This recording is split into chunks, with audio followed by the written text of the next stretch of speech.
Okay, let's call the meeting to order. It's Tuesday, November 28th, 2017. Please stand for the Pledge of Allegiance. I pledge allegiance to the flag of the United States of America and to the republic for which it stands, one nation, under God, indivisible, with liberty and justice for all. Okay.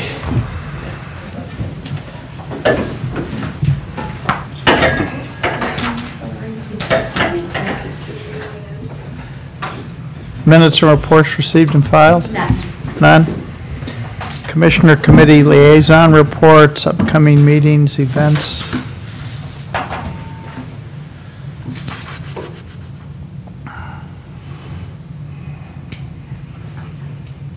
I think we just got Eastside Business Association Friday. That's about it. Light meeting week. Really? Yes. What's up with mine? I canceled them all. It's busy season. Got other stuff to do. Shopping for you guys. Supposed to have some bid openings this afternoon. I got an MMRPC executive meeting tomorrow at 11:30 and a TAC meeting at 1:30. Williams Keepers holiday open house tomorrow at 4. Safety meeting Thursday. I won't be here, Debbie. Thursday. Yep, that's safety meeting. I won't be here. LAPC meeting, isn't that Thursday, 11:30? That's what I got on my calendar. I don't have anything down for it. That's all I got. Okay. We're not all on that, are we? No. Okay. I actually got invited to go see President Trump tomorrow, but I can't go. Transportation Advisory Committee tomorrow, Strut Your Style Fashion Show for Cancer, Williams Keepers, Friday's Living Windows, 6 to 9 p.m., Saturday's Toys for Tots out at Hy-Vee, and then the JC's Christmas Parade, 4:30, and then Monday night's the Cap Region Board of Governors dinner. I can't make it. We're going to give you an award. I can make it.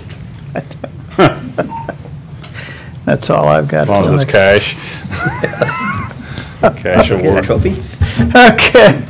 Resolutions. We got retirement, Marcia Walters. Marcia. Marcia.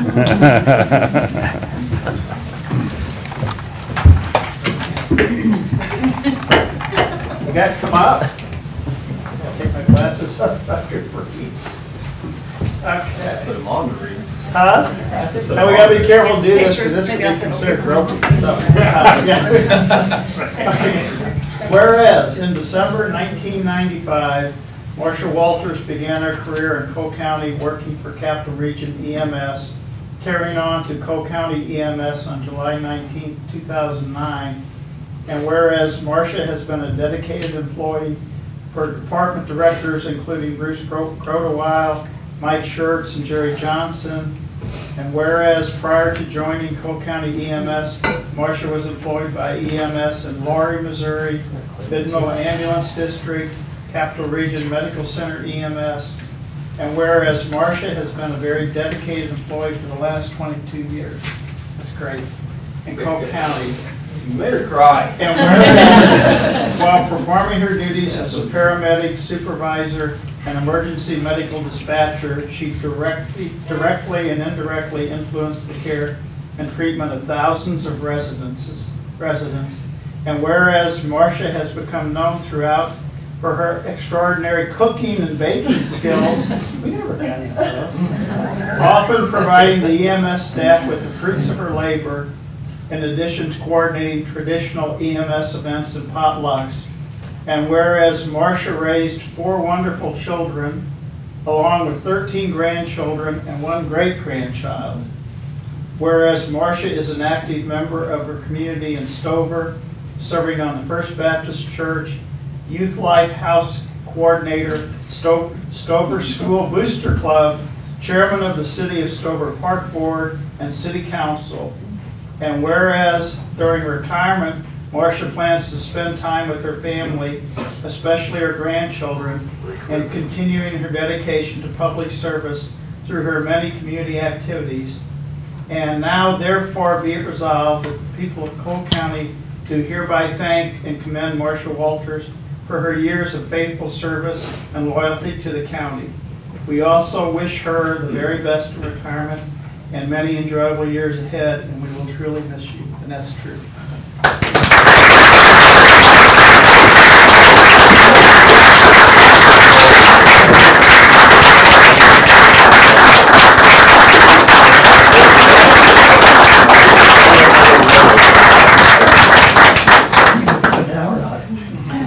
It doesn't matter.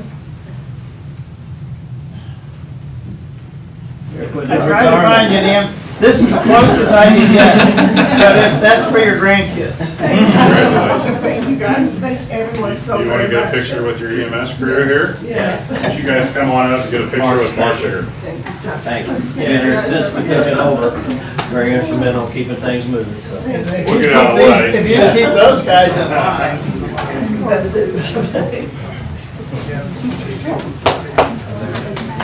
You want to hide in the back? Why? You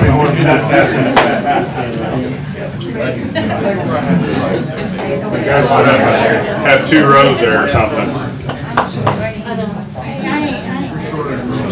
Where do you want In chairs? or out?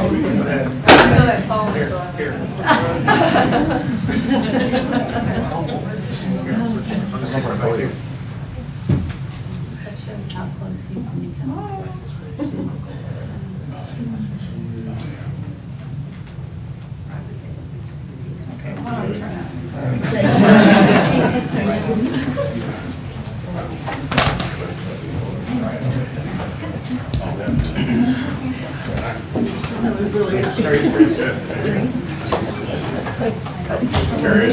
Yeah, here we are, yeah. Thank you for everything. Thanks again, Marcia. Thank you. Hey, don't be a stranger. You can cook for us anytime you want to. Just bring some trees every once in a while. We'll put you first on the agenda with that one. We gotta write some shorter resolutions. I didn't know all that was on that paper. Well, I wanted the blue one, but I thought, well, God bless you all. Thank you. Thank you, Marcia. okay, we are gonna deviate a little bit from our agenda because we are going to the Randall Drive. Yeah.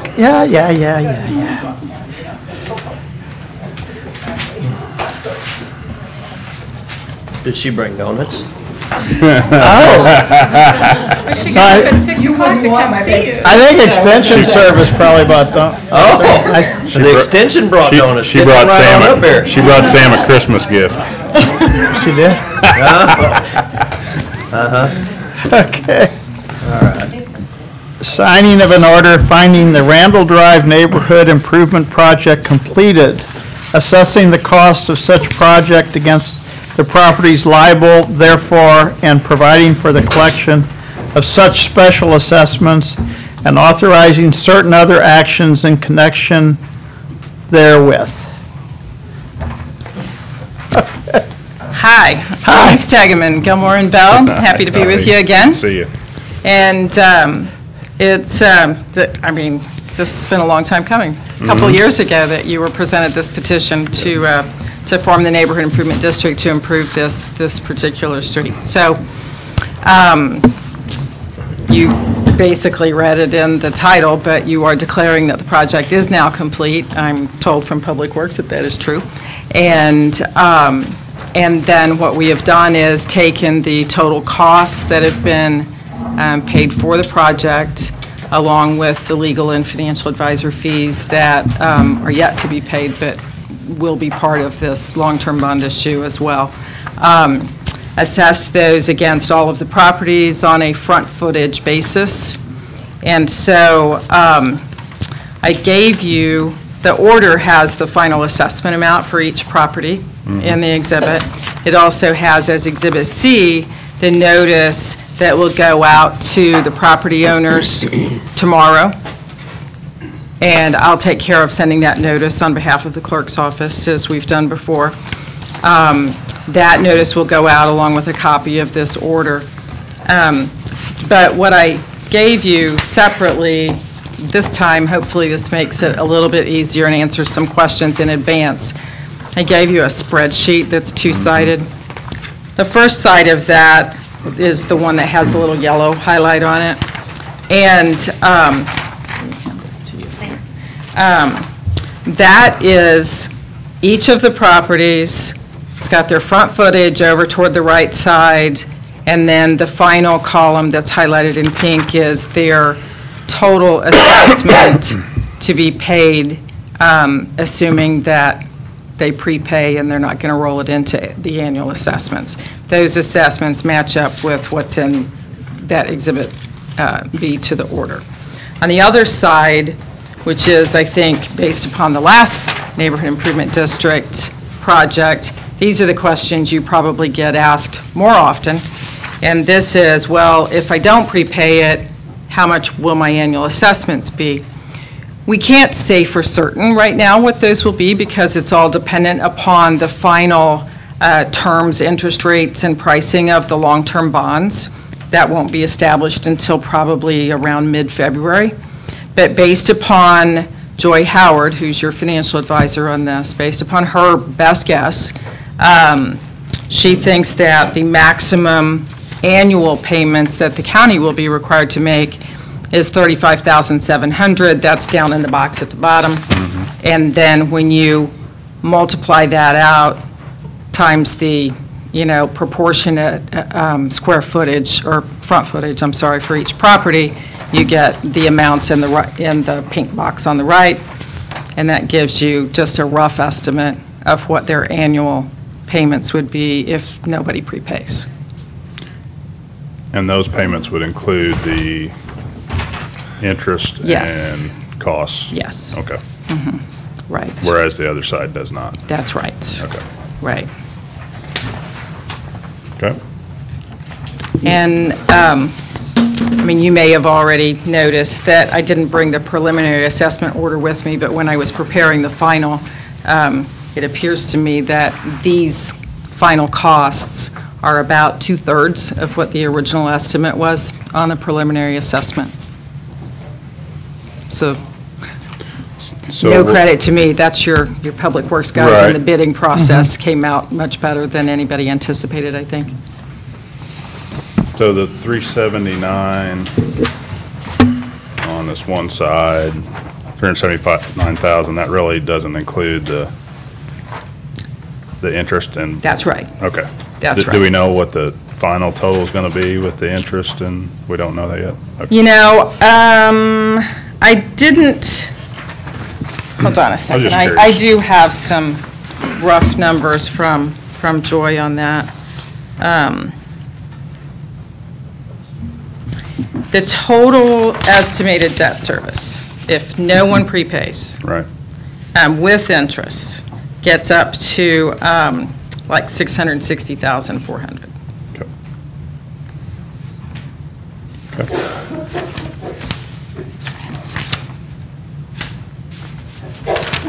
Have any questions? Nope. You need all three of these orders? I've got two right here to be signed. Okay. Okay. So this is what you emailed us, right? It is. Sorry, killing That's- trees. I saw it. Just in case. Keep it. And make sure I was looking at the same stuff. It is. He's been out in the woods That's too long. That's where you belong. So you need a motion to approve this as written? We good? Yeah. We're good. I move that we approve and sign an order finding the Randall Drive Neighborhood Improvement District project completed, assessing the cost of such project against the properties liable therefore, and providing for the collection of such special assessments and authorizing certain other actions in connection therewith. Second.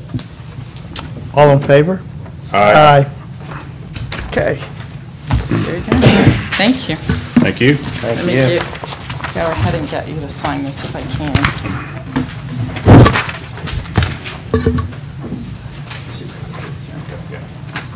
Just that second page there, third page.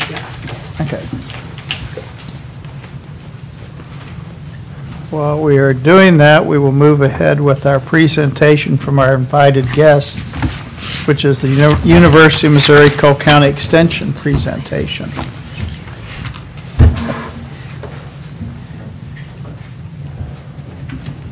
Come on in.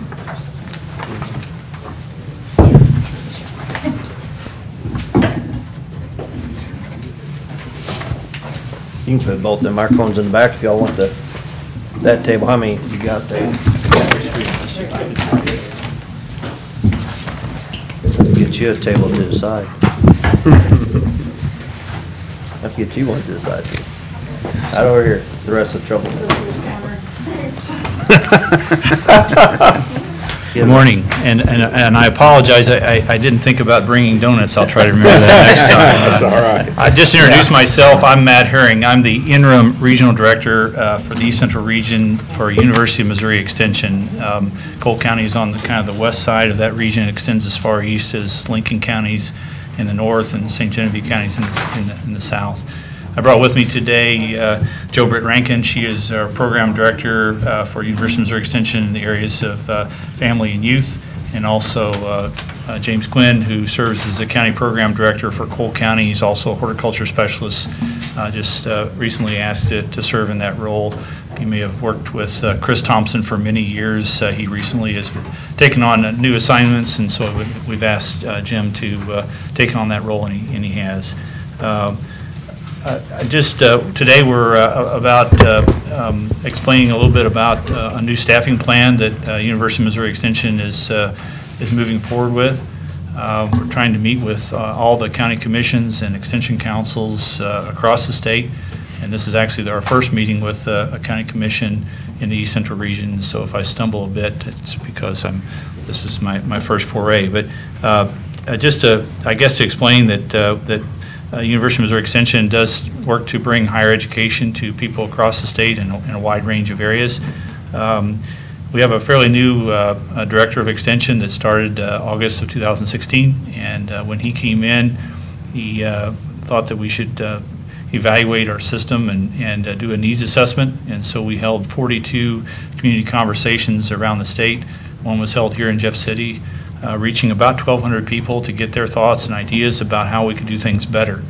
Out of that emerged some ideas and really kind of three areas of concern or areas of effort that we should focus on: economic opportunity, healthy futures, and educational access. And so that's kind of the three big areas that people believe we should be doing more in. People also told us that they want more local touch and to be responsive to local needs. They want a source of in-depth knowledge that they can trust, and they also recognize that some of our programming needs to be high touch, where we're interacting very closely with people, where others want to consume our education and information using technology. And so we have to recognize those changes over time. We've been in business for a little over 100 years. Extension started in Missouri, really nationwide, in 1914, and we continue to try to evolve to adapt to the changing needs of our people. One of the big things that we want to share with you today is that one of the staffing changes that we would like to implement is the concept of a county engagement specialist.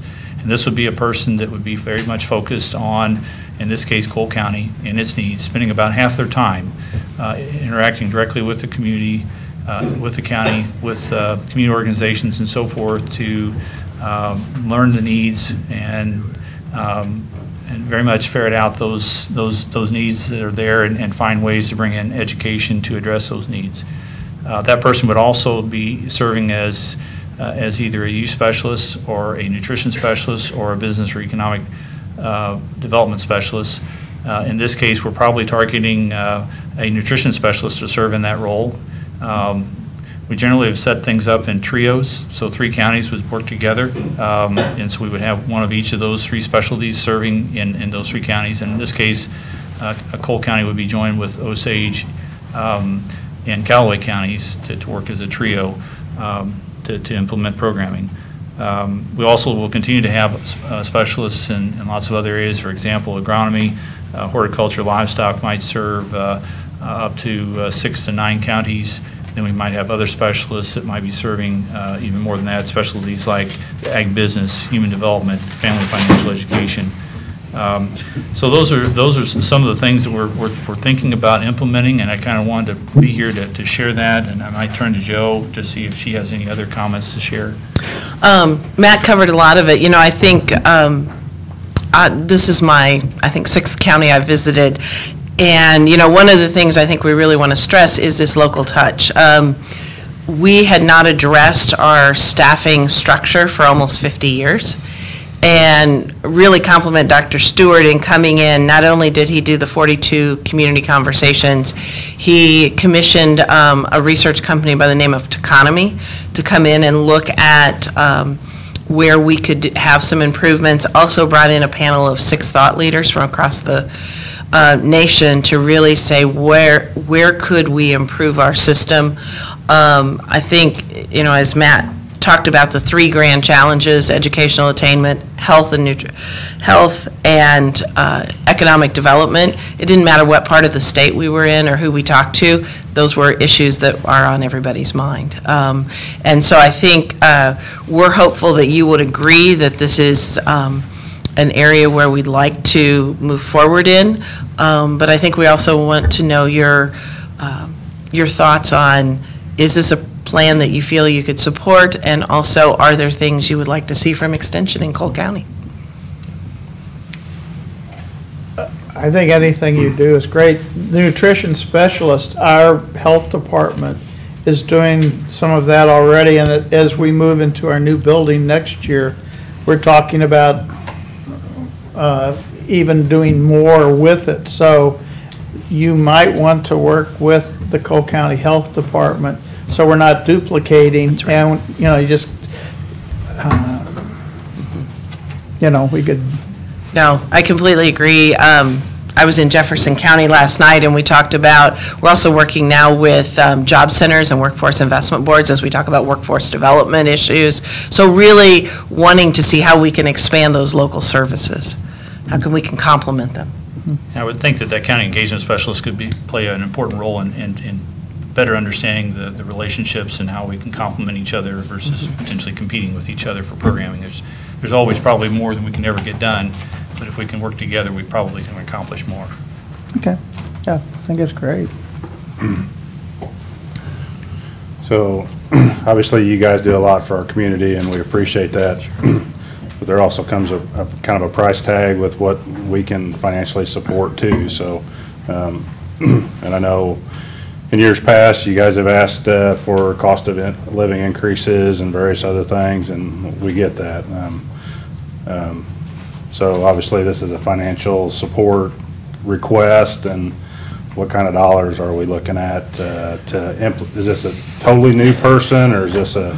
In this case, we're really not asking for dollars to support this new person. This person is really someone that's already on staff. Okay. And at this time, we're not really asking for new monies. Okay. It's more to explain our new staffing plan, and this is the direction we're wanting to go. Okay. Are there opportunities to grow Extension? Of course, and right. But that's not really what we're about today. Okay. Yeah. Yeah, I think today they just wanted to tell the new, kind of how they're going to staff it.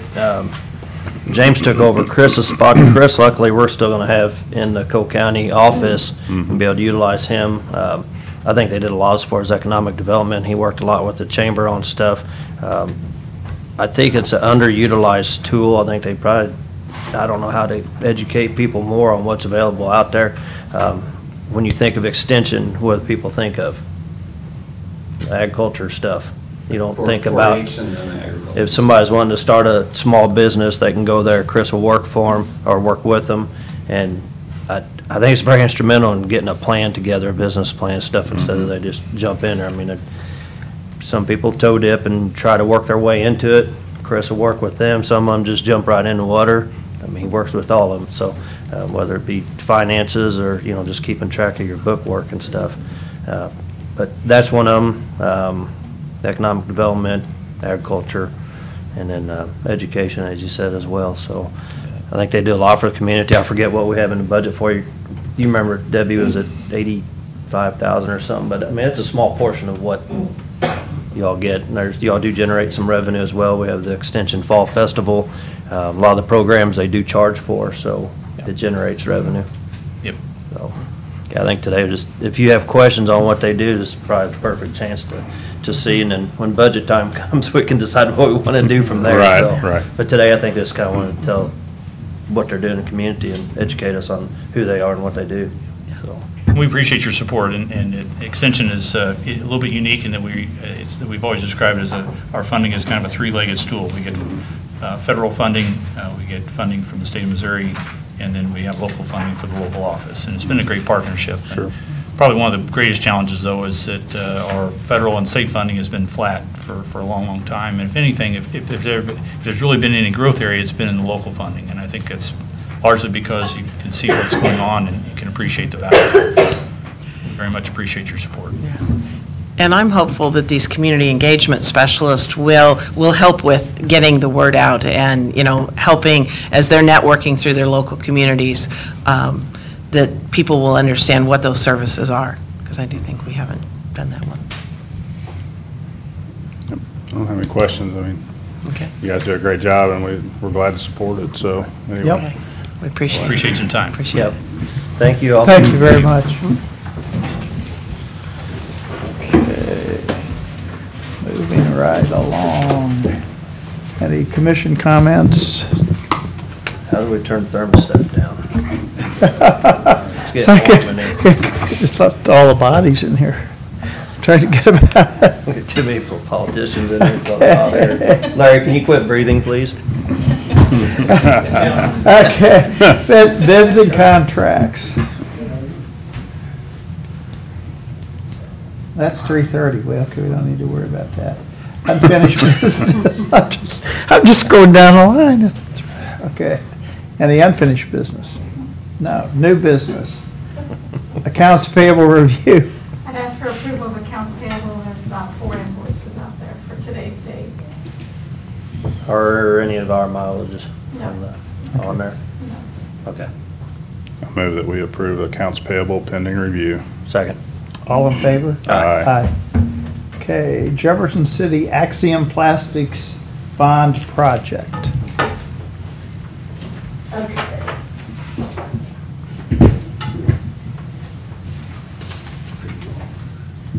This was sent to Sam, and it's part of the notice to the taxing jurisdictions.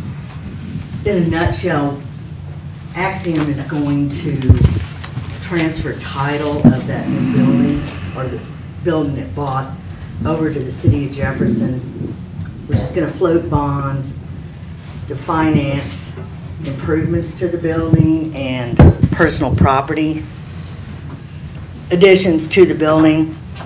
And the bonds are going to pay for all of that, cost of the building and so forth. In turn, Axiom is going to lease the building from the city of Jefferson, and that's going to equal the, basically the cost of financing the bonds. So where you all come in is they're going to, what Axiom is going to pay you what they call pilots, payments in lieu of taxes, which will exceed what you would have gotten otherwise on the unimproved property. And I just kind of have some notes here. If you want to turn to page 2.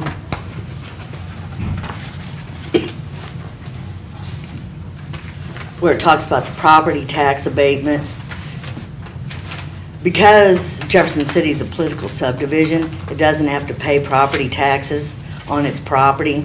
Now, and if it did lease the building to Axiom above what it's using for its bond finance payments, then it would have to pay taxes on that overage, but that's why it's going to even out. So there's not going to be any property taxes paid, which is why the deal includes Axiom paying pilots to the taxing jurisdictions. The description of the project's at the bottom of page 2. Is this effective There's a hearing, Larry, next Monday evening. And if the taxing districts, if you have questions or comments, Well, their tax bills have already gone out. I don't know about that. You can talk, I mean, that's not part of what I'm dealing with here. So that's something that would be addressed with Axiom or the city, but the bonds, they're just going to consider the ordinance on Monday. Well, I'm assuming this is gonna replace the tax bills how they've been taxed already. If it's approved this year. I mean, they're considering an ordinance on Monday. And it's an opportunity for comment by, so I don't think it's going to affect this year because they still have to do the bonding. I think at the time the tax bill went out, wasn't this was the chamber spec building? No, that had already, they had sold to Axiom. Had they already done that? months ago. But the chamber, Before, Tax bills didn't go out till November 10th. but the chamber owned it as of last January 1, though. yeah, I think the chamber Prorated did. though, right? Well, yeah, but Yeah. that normally always. Well, I'm guessing then they'll all pay their taxes for this year. But this isn't, I mean, they still have to do the bonding and all that. At any rate, I don't know, you have to ask Jeff City. Just some other notes. Page 4. So, I mean, we do need to kind of find that out, though.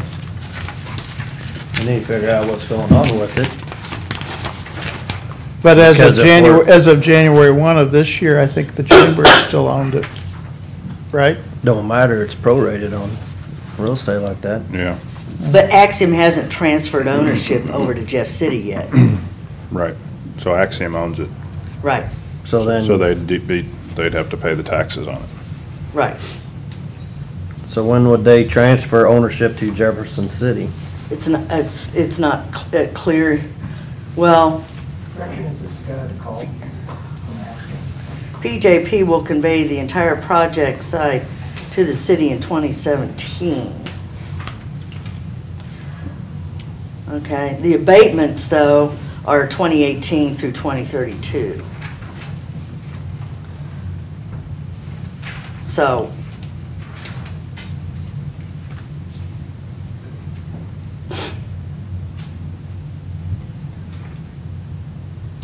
okay, 2017, company will be required to make a payment in lieu of taxes in an amount equal to 100% of the amount of ad valorem real property taxes, which would have been paid in 2017 had the project site not been exempt from such taxes. They're just having the comment period on Monday, so So why are they been transferring it? it's not clear, Jeff, that they've That- even transferred it yet. So they don't So pay they the get taxes, the it's abatement. rather than having to formally come in there and say, you don't have to pay this, they're just gonna convey the property to City of Jefferson until the time it runs out, and then they give it back to them. Well, typically the pilots are less than the taxes. Oh, and here, the pilots you would be getting, and that's Well, back, it's based on a 75% abatement, so they're gonna pay 25% Right. on what you would get on the improved. on the property. real property, right? It's, They're gonna abate 75%, yeah, for 15 years. and 7 years on personal property. Yep, and 75% abatement on personal property. For 7 years. Yep.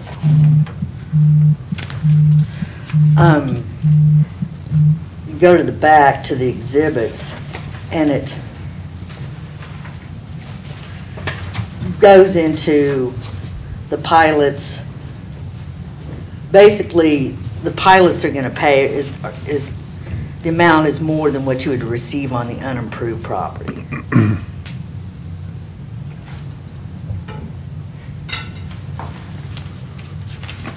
So are the pilots gonna be for all the taxing jurisdictions, Yes, including the city? I guess, I don't know. Yeah, here it is. Which one we had? Look It's got at the Exhibit pilots 2, on it. Jeff. Well, here's the summary of the cost-benefit analysis.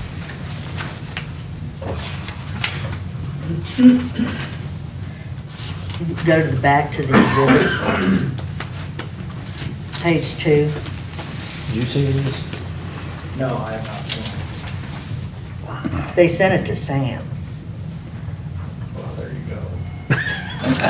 I passed it on to Jill. I passed it on to Jill. I don't know, I just haven't had a chance to really look at this yet either, so. Well, the hearing's Monday night. But what say do we have in any of it? I mean, Well, you can give them your opinion. I'd do that all the time anyway. I mean, beyond that, I do not know, Jeff. But what effect does this have on us, I guess, is, Well,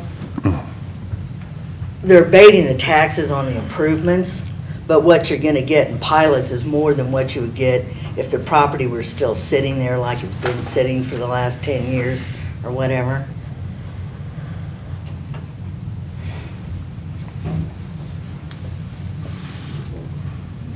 I don't disagree with that, I mean, but it's still a fraction of what the bill is for this year. That was my only concern, is changing what we bill them for now.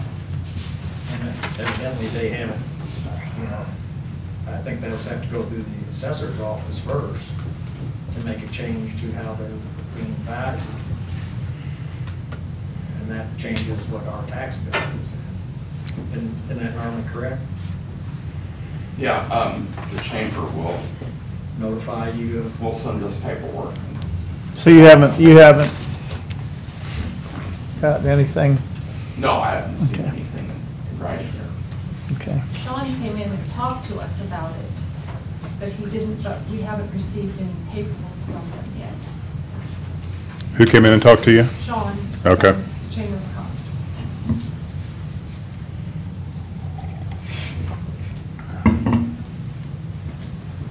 And it is supposed to start, if it works out, in 2018.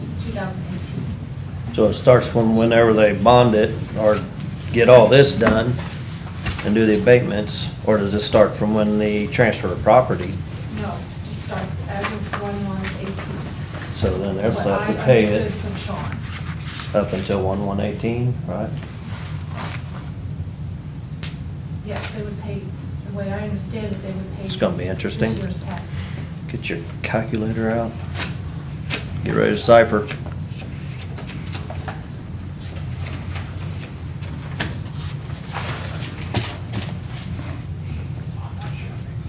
I mean, why wouldn't it be done from the get-go when the property's transferred and, but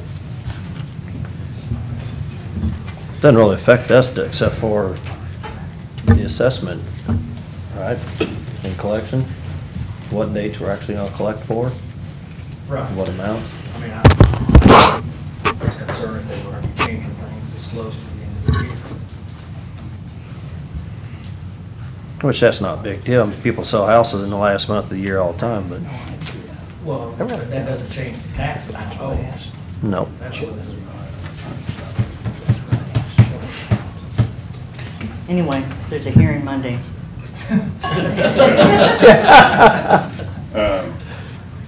So can the assessor's office kind of look at these values and, I mean, have you guys looked at any of their equipment or any of their stuff as far as personal property and then what the real property is gonna be?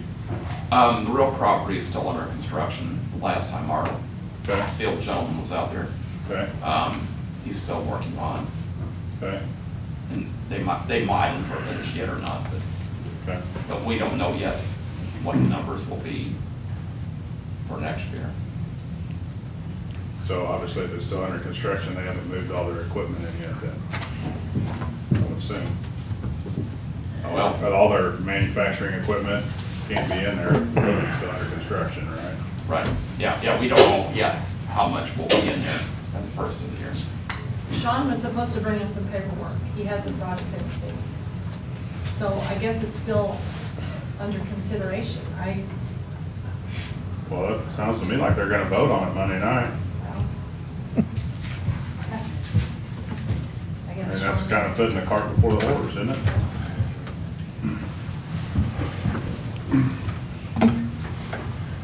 I wasn't confused before, but now I am. Glad I could help you. So I can only imagine, you know, the assessor's office, collector's office, I mean, there's a lot of stuff we're gonna have to look at, but really, what does it affect us at this point, besides that? Those headaches, probably, figuring it out. And did they rename City of Jefferson to City of St. Jefferson? That's pretty cool. Oh, yeah. Patron saint of Terry had that done. Yeah. City of Selfie Jefferson? St. Jefferson. They have selfie shirts, we can get her one of those. Yeah, you might tell them they have a typo on the front page. Yeah. City Yeah, of St. City of Jefferson. St. I Jefferson. kinda like that, though. It'll be the next Catholic, that'll be the next Catholic school in Jeff City, St. Jefferson. Lutherans probably wouldn't like that. Ask the bishop. Okay.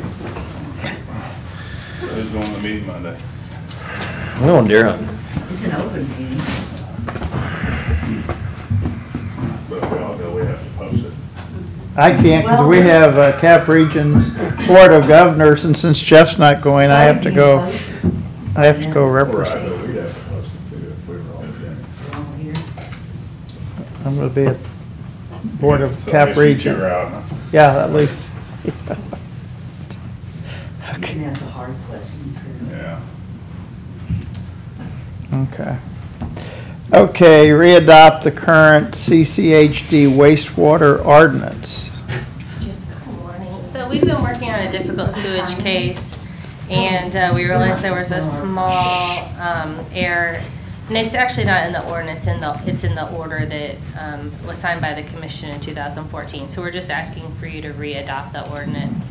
And then soon we'll be probably bringing you an enforcement process that we plan to follow, just so you know what will go on when we have difficult cases where we can't get the homeowners to bring the system into compliance.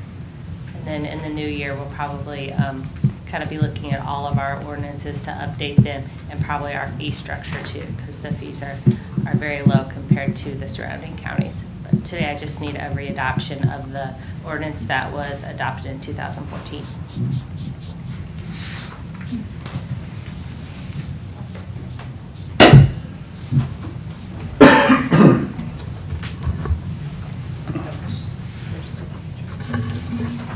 So obviously this is just a cleanup, but we still don't really have any teeth, Right. right?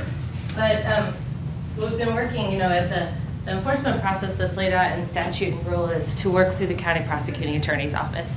I think if you asked every single county in the state of Missouri, they would say that typically that's not a good process.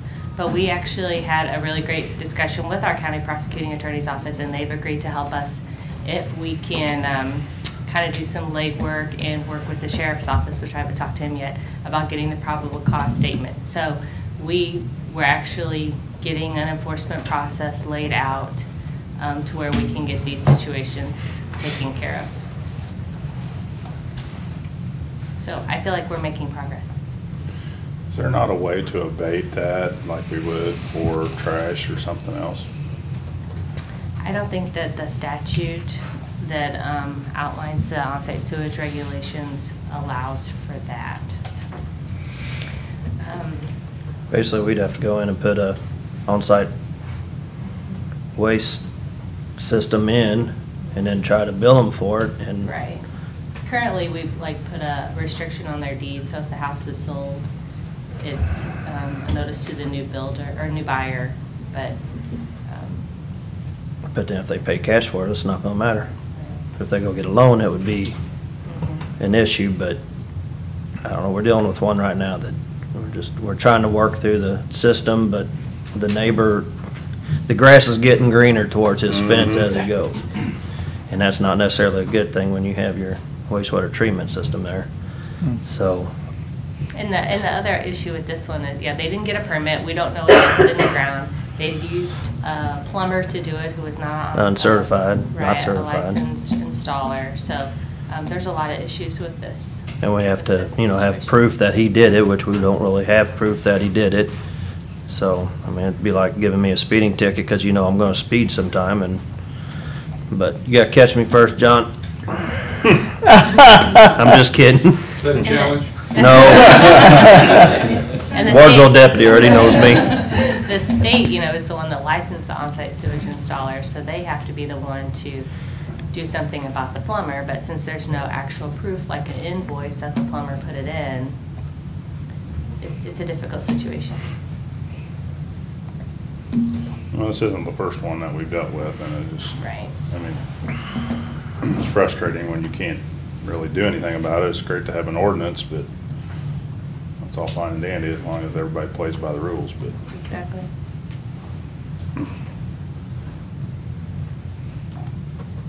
I mean, I'm good with this. I just wish there was more that we could do to, Me too. because I know we have We were to the state. had people bring their stuff into compliance, but Mhm. I guess that's more on just them doing the right thing. Right. We could explore that, well, there is some provisions in there about fines, but we could explore, assessing those fines. I'd like to look at that, Jill, if you can, see what we can do, or we can have Put some it on teeth their- in this, Put it because on their tax bill. if, Yeah. Because there's a provision in the statute that every day that they're out of compliance, then the fine is charged, so it's per day. let the record show that Larry Grimmett. Larry was telling Chris he was number one. So as we we'll look If you at smash those. your finger, you can show them this like that. Hope that went okay. That's all that. We're Okay. diverging. You lost us. Yeah, it's just, Sewage does that. okay. I move that we approve the changes to the on-site wastewater treatment system ordinance. Second. All in favor? Aye. They're signed. Please, Sign it too. please, please. Okay, we get to have more fun. 2017-22, Assessor and Collector Software Discussion. Ryan said we should think about awarding, and that we will. Should think, but anyway, discussion. All right, Larry, Chris, Yeah. Up.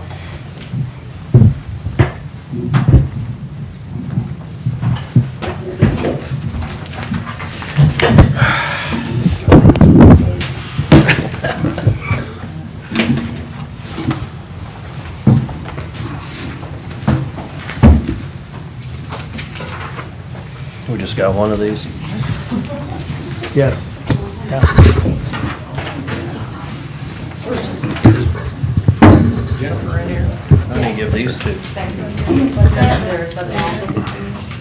Do you want to talk about the pricing, or? I gave them a copy of the bid tab. I have a copy of what Jill gave you. I'll make a copy of it, because I didn't get it. For what? The Axiom products. Oh, you got your copy, Sam? I'll make a copy of it. Where did I give you that? Where did it go? Here, Next thing. here, Keep on yours back, Sam. Gotcha, okay. yeah.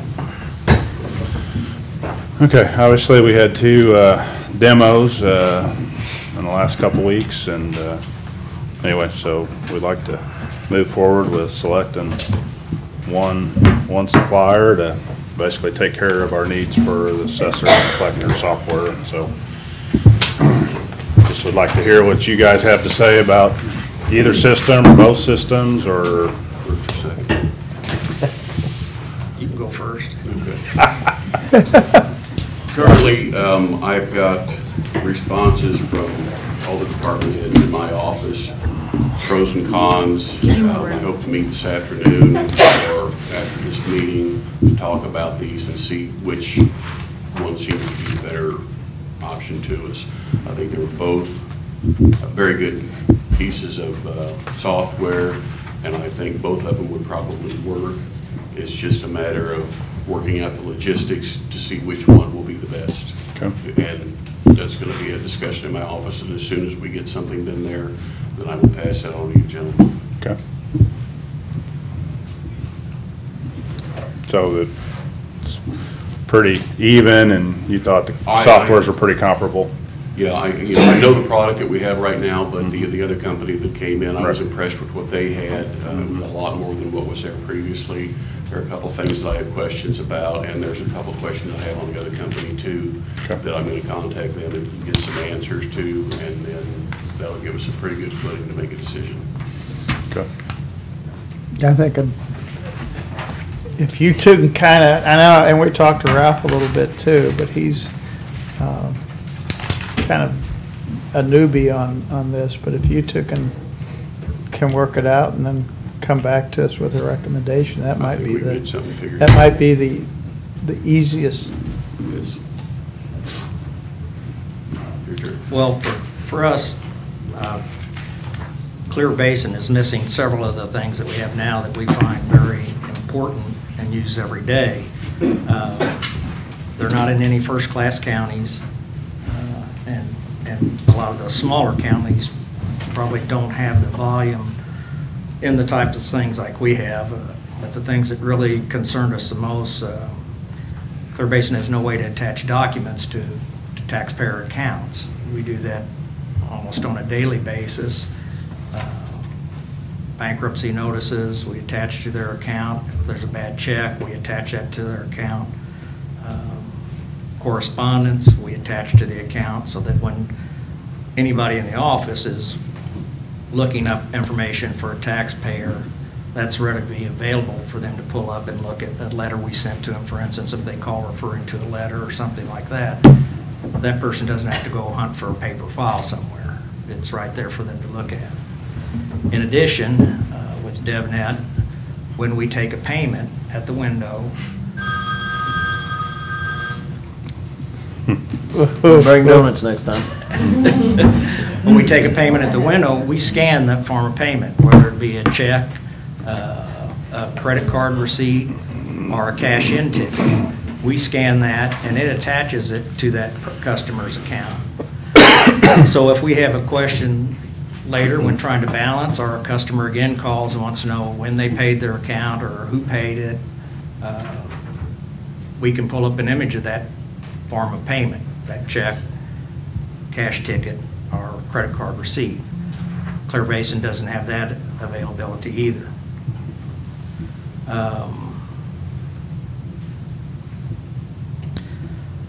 Interest that we have to give to taxing districts, Clear Basin said they didn't have a way to apply that only to certain taxing districts. Liens, which we collect for the city and the county, they don't have an actual way to add that lien to the tax bills. You can add a miscellaneous, but it would say miscellaneous, it wouldn't say Jeff City lien or Cole County lien, or things like that that are important for taxpayers want to see on their tax bill. They have no way to track bankruptcies. Currently in the DevNet system, we can enter a taxpayer in bankruptcy. It will track we can enter the payments that we receive from the trustee, bankruptcy trustee. It will allow us then to post those payments once we collect enough for any tax bill that's unpaid, and process all that automatically. It wouldn't have to be a manual calculation. I think Kristen can attest to the old way we did bankruptcies was not very efficient or effective. And then there's a matter of reports. All of the reports that the clerk's office uses, and I should really let Dawn address this, but she has multiple reports that have to be sent to the state for the school districts, for monthly collection reports. Clear Basin said they could provide that information, but they didn't have them report ready. So we could print out the information. Dawn would then have to manually fill out the state's report and in order to submit it to the state, where DevNet's current software automatically fills out those forms, and all she has to do is mail them in. So that's reduced a tremendous amount of work that she's had to do in the past. That was all manual. Also, DevNet, you can put railroad utilities in the DevNet system, and when you run reports, like all my assessed values to all the districts, it will show what's on the local assessor records plus what's on the railroad and utility for state and local. And they said in the Clear Basin, they would have a separate system for the counties and like a separate software program for the railroad and utilities. So then those would always have to be like added together from two different systems, two different reports to send out the information, when everything else now is just adds them all together because it's needed on everything.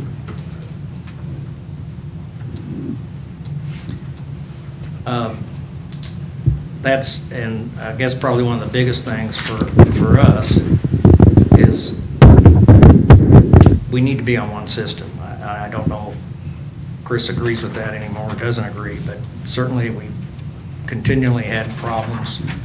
They're not near as many, and I can't blame them all on Intrinsicor or Clear Basin. I think DevNet's had its faults over the years also, but being on one system would eliminate a lot of those issues that come with the bridge.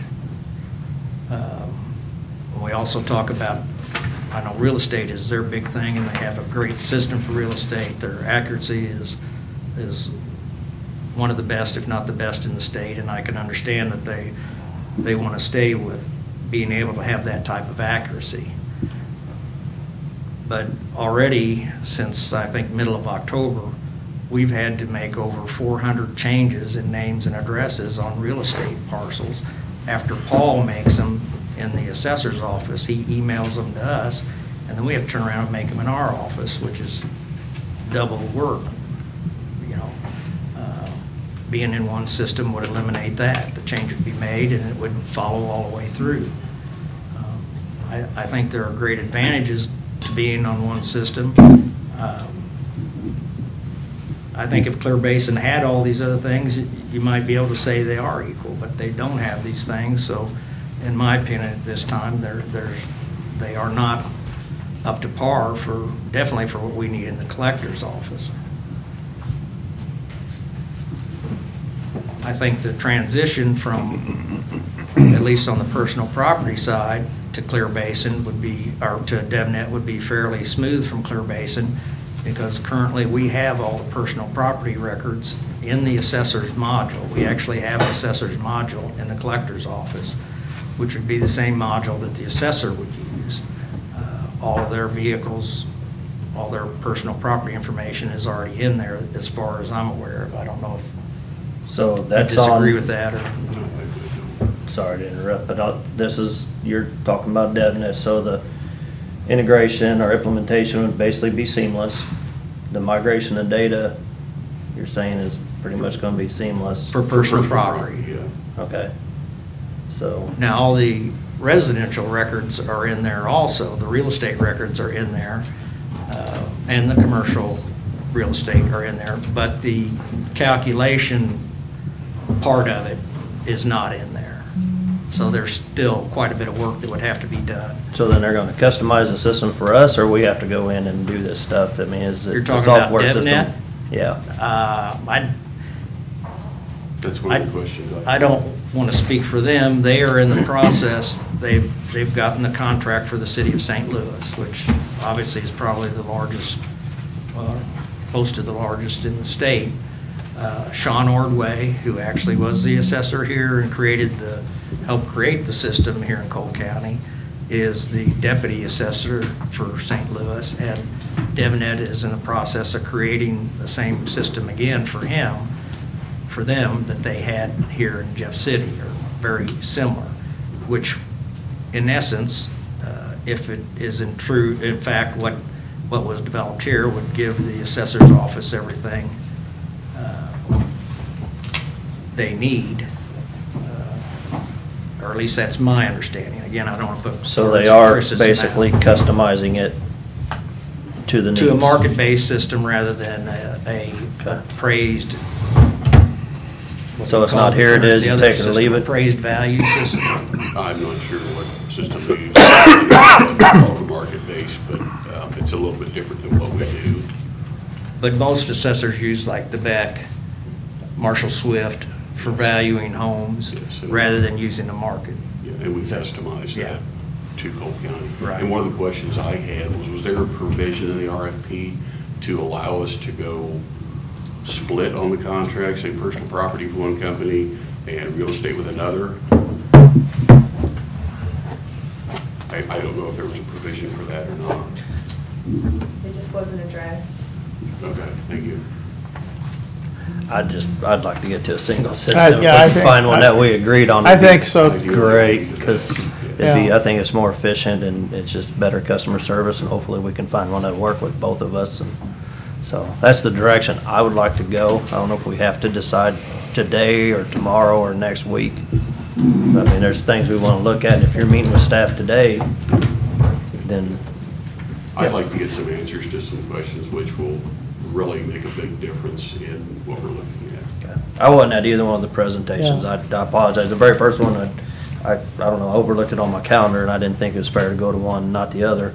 But, you know, there's things that, I mean, which one do you think is going to require more hardware that we don't have, or what's going to require more training? Is it all stuff that we can jump right into? And It kind of depends on which, portion you're talking about. If we go with Clear Basin, obviously it's going to be a whole lot more work for the collector's office. If we go with DevNet, it's going to be a whole lot more work for the assessor's office. okay, so it's a little more for one or the other. Yeah, and I'm not saying that it can't be done, but that's one of the things that we have to look at to make sure that this can be done. Yeah, we tried the two separate ones before. Yeah. I don't like that at all. Ideally, It's it's just, not the best No. situation, so, that's true.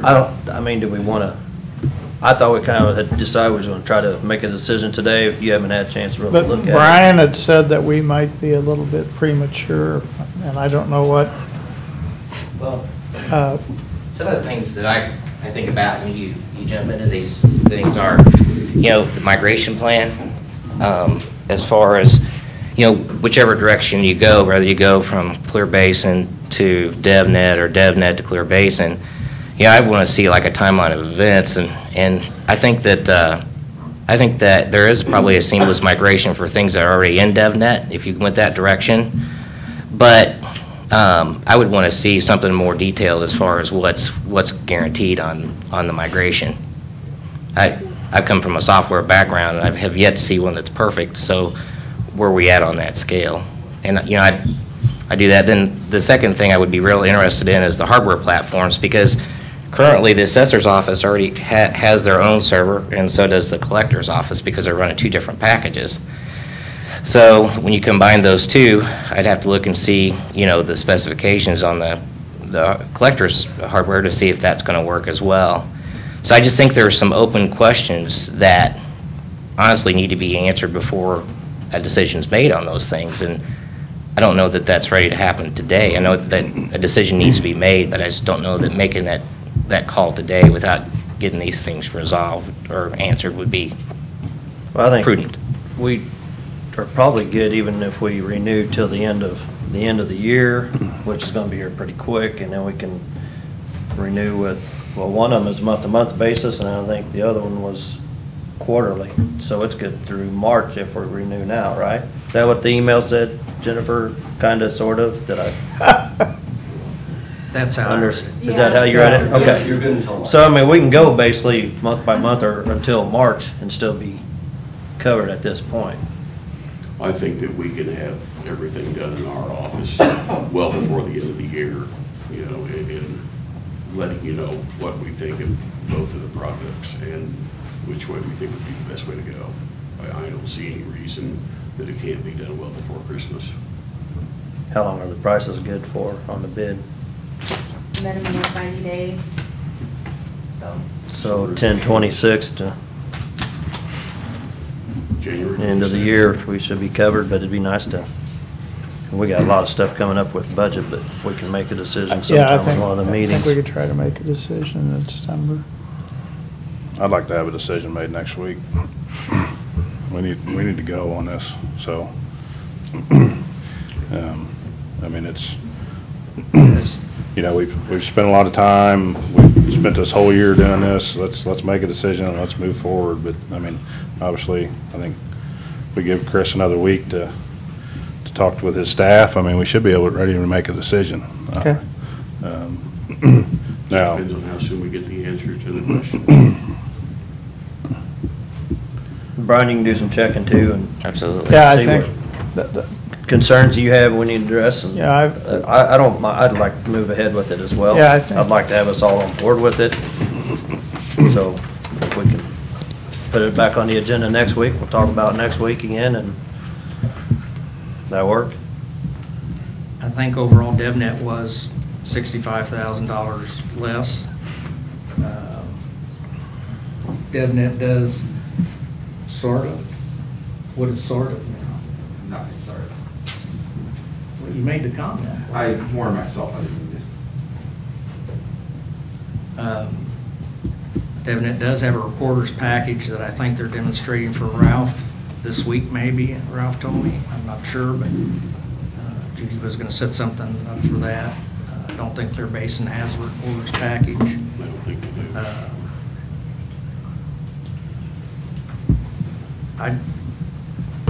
no, I like the idea of having think it we all need one tied system. together. I would agree too. Something we have to consider though is, you know, one of the requirements was it has to be a system that's currently in operation in a county office in the state of Missouri. And part of it will depend on what their timeline is to come up with this product that they're putting forward for St. Louis. Because if that's the case and they have that product and it will take care of all the needs we have, then that might be the way to go. But it depends on how long it's going to take to get that product up and running. Sure. And of course, you know, Larry has a different busy time than we do, so, Right. you know, we got to work in those numbers also. But that's on my list of questions to get answered. Okay. Let's try to get it so we can make a decision As soon as possible. next week. Shouldn't be a problem. So Brian, do you envision the system working off of one server basically and Mhm. communication both directions? Right, yeah, so I'm not really worried so much about the communication between the buildings, because we've got fiber between there and between the assessor's office and our office, but, you know, Chris brought up a good point, and that is, you know, they're in the process of developing this enhanced product for City of St. Louis, and that's what's going to evidently fit what he needs, more or less. Am I right, Chris? The way it's looking? From what I've heard, yes. Yeah, so my question is how do you buy a product that isn't actually there yet? I mean, I'd be interested to know that. People get married all the time. Absolutely. Sorry. What they're talking about is one piece of the equation for the reassessment that's coming up in 2018, 2019. That's the piece that we are developing for St. Louis. We have a working system here in the state of Missouri.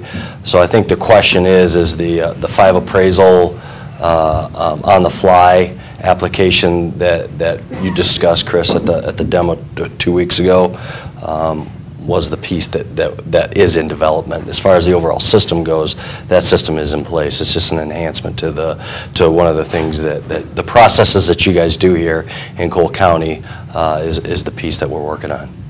So, like I said, just one piece. The overall system is built, deployed, and running in numerous counties here in the state.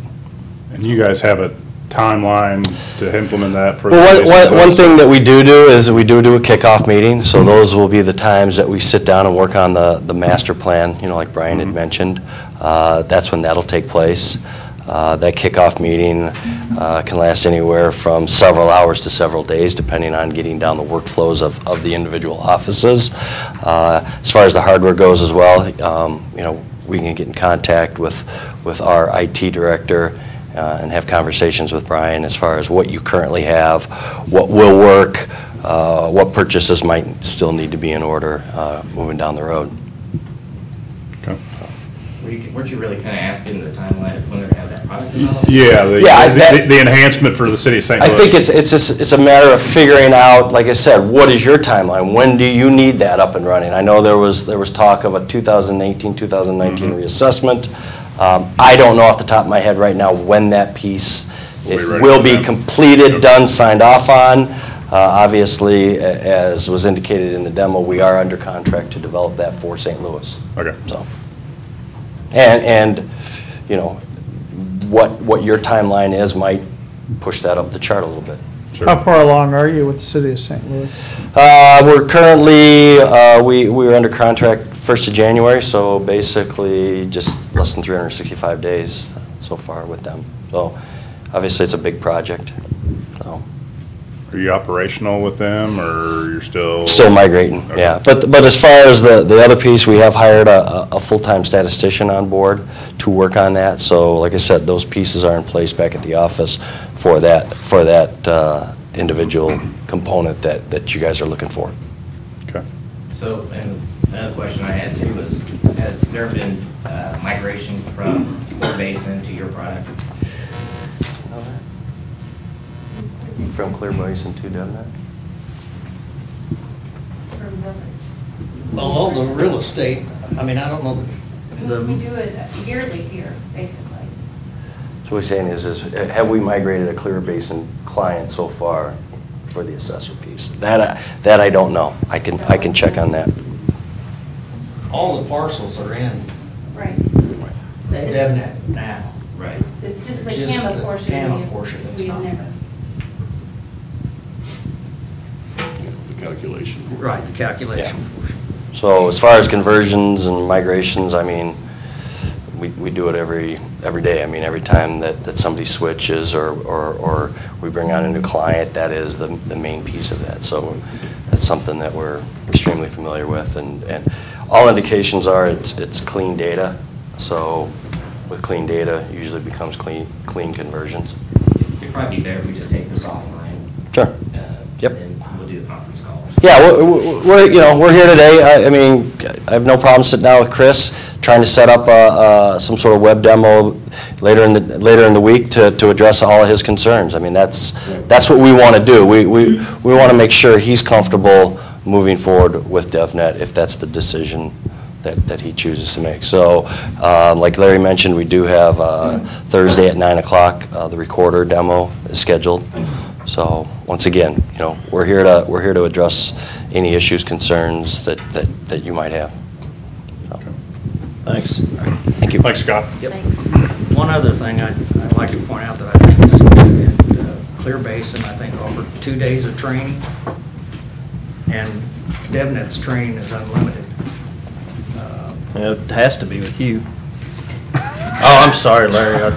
Well, they also offered margarita machines in our offices. That was in the RFP, wasn't it? Larry, remember? Love you, Larry. Margarita machines too. Here, you want to I was start just kidding. Do the other finger? I was thinking you'd throw a stapler at him. Sorry, Larry, I throw that in there. No, it's a good point, though. I can tell you, Andrea, when we first went live with DevNet, she was probably here 3 weeks every day. She's come back multiple times and spent days in a row or one day, you know, working on getting everything to where we wanted it to be and answering questions we had. They've been very responsive to us, for sure, and I can't imagine tackling a new system and learning everything about it in just a couple days' time. And I'm assuming that beyond that, there's a charge for training. I don't know that for sure, though, but just looking at what he says is included would concern me.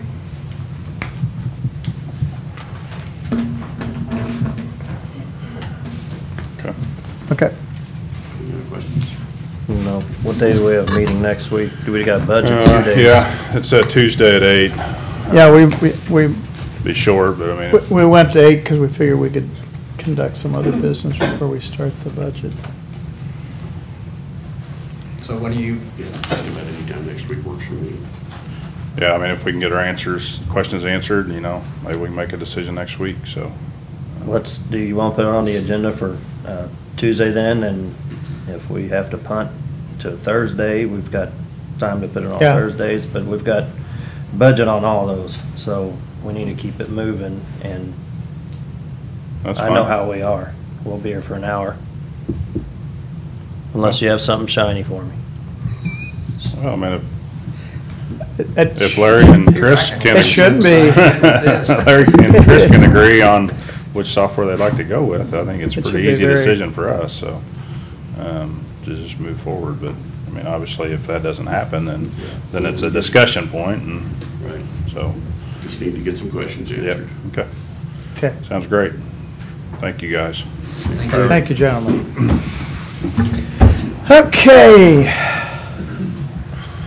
Did that? Okay, Russellville ordinance. I know. Morning. Morning. This is just the parking ordinance, the one that we need you guys to approve so we can start enforcing. This is a parking ordinance that Russellville has put into place because of tractor trailers parking in the main thoroughway and in the alleyways, which is a safety hazard on their part. Okay. And Jill has already looked at this. And Russellville's good with it? The Russellville's one who wrote it. Okay. Okay. Is there an ordinance, right? Yes. Just so you're just wanting an okay from them? Yeah, I just need you to okay me to enforce that in Russellville. Okay. Looks good to me. I don't think you have to sign anything. You just have to vote on it. Is that different than some of the health ordinances that they've had to adopt our ordinance or something? Yeah, those are completely, that's a statutory Okay. thing. Adopting Christie's ordinances. This is Okay. just for, John has an agreement with them to enforce certain ordinances. Okay, all right. I move that we approve the ordinance. I'll second. What was the answer that compared to the health?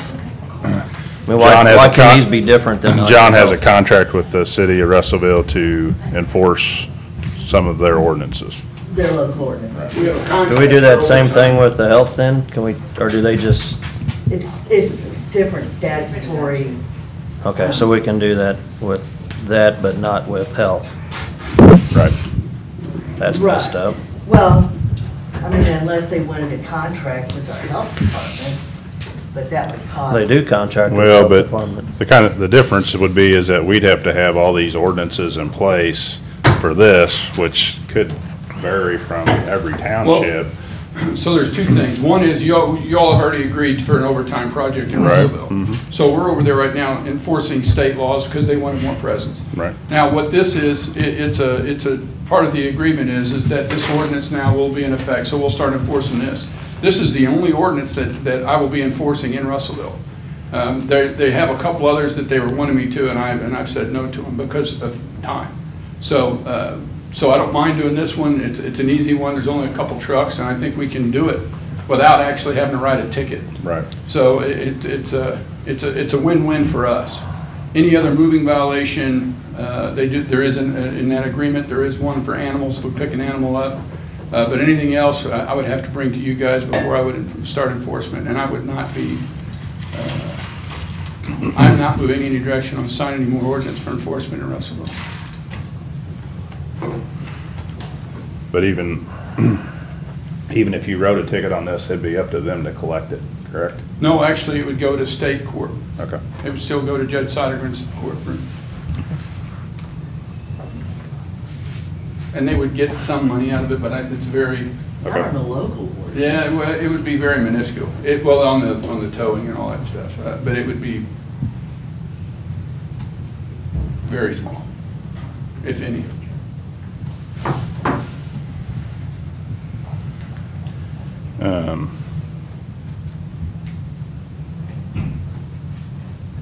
So if we have to tow a vehicle, do they get charged the full towing cost? That's between the tow truck operator and the individual.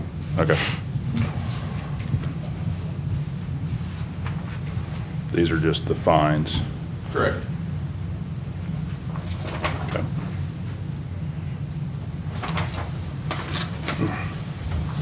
Any other questions there, Jeff? Or? I don't know, it just opens doors for a whole bunch of other stuff. I don't disagree with them wanting to be able to do something about this. Can we do one of these in Osage City? When they park in our ditch? No, because it's not incorporated. Yeah, I know. It was kind of a rhetorical question, but, so. But if it's, I mean, if there's a parking issue down there, they can call us and we can come down and take a look at it. It's not that they park there on purpose. It's when they're trying to turn around because they can't read signs. Oh, yeah, well, we're trying to, you know, the last time that happened, we actually sent a patrol car out there and we've contacted the company. Yeah, I appreciate that. I actually had the highway patrol go out and do an accident report because of damage to the roadway. Yeah, because we have to send crews down there and fix that stuff. MoDOT's even contacted me now and is asking me on how they can help to try to change that. And that's going to be through, I think it's Garmin that, right now, if you punch in the prison, it takes you through Osage City to try to get there. They use different ones though, and I think that's been part of the problem is they're just following their GPS, and if it's old GPS that hasn't updated, it'll still take them to Osage City. If it's a new You can put GPS, signs up there that say, you know, no big trucks, no turnaround, no anything. They still drive right through because they're just watching their GPS, Yep, and it's that's speaking in correct. Spanish. They can't read our signs. So, I don't know about that, but I know that there are signs well, out there. let's that be they're not honest paying about it. attention. That's exactly what it is. The last time, the guy down there blamed it all on Trump. So, and he was speaking Spanish the whole time. He couldn't read the signs. I So, didn't hear, I didn't know that. yeah, well, the one that told me about it was, that happens a lot down there, unfortunately. So what's gonna keep other jurisdictions from enacting ordinances and then more stuff that we gotta keep up with? Well, they would have to come, well, to me first, and then we'd have to come to you, and it'd have to be, I'd have to agree to it, and you'd have to agree to it.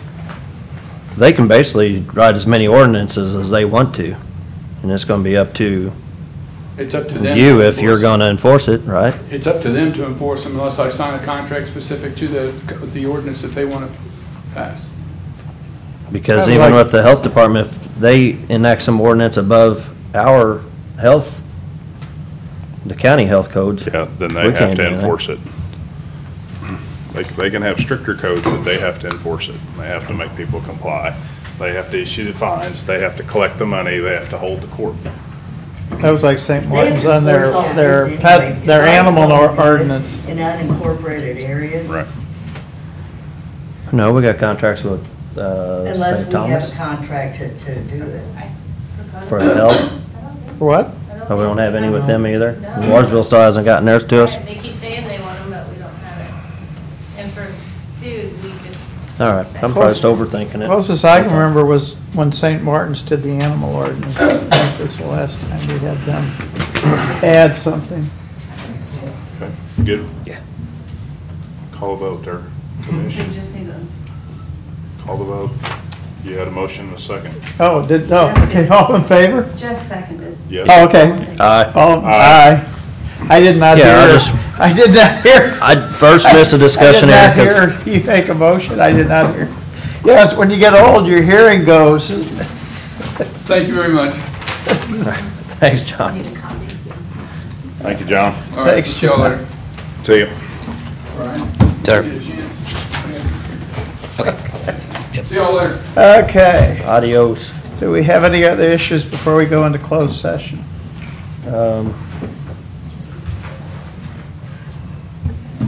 I don't know, usually got some notes that we got something to address.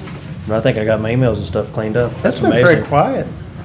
Oh, Holidays man, are- don't say that. Oh. All right. No, I don't think I have. Got an email about our CCAM training that's coming up. Yeah, I did too. God, So, we do need to talk to our reps and senators about letting that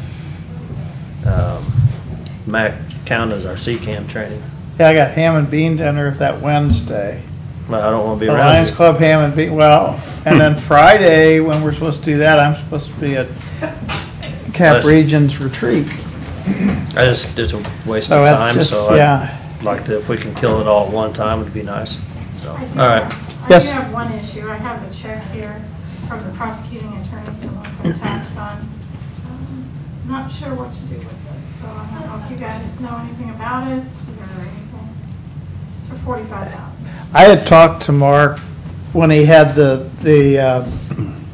thing to hire the two new victims advocates, and he said he was going to send a check down to cover some of the costs that he incurred. I think it's for the second victim advocate. Okay, the looks of that grant, it was supposed to pay for it. Yeah. Yeah, the grant was supposed to cover the cost of the victim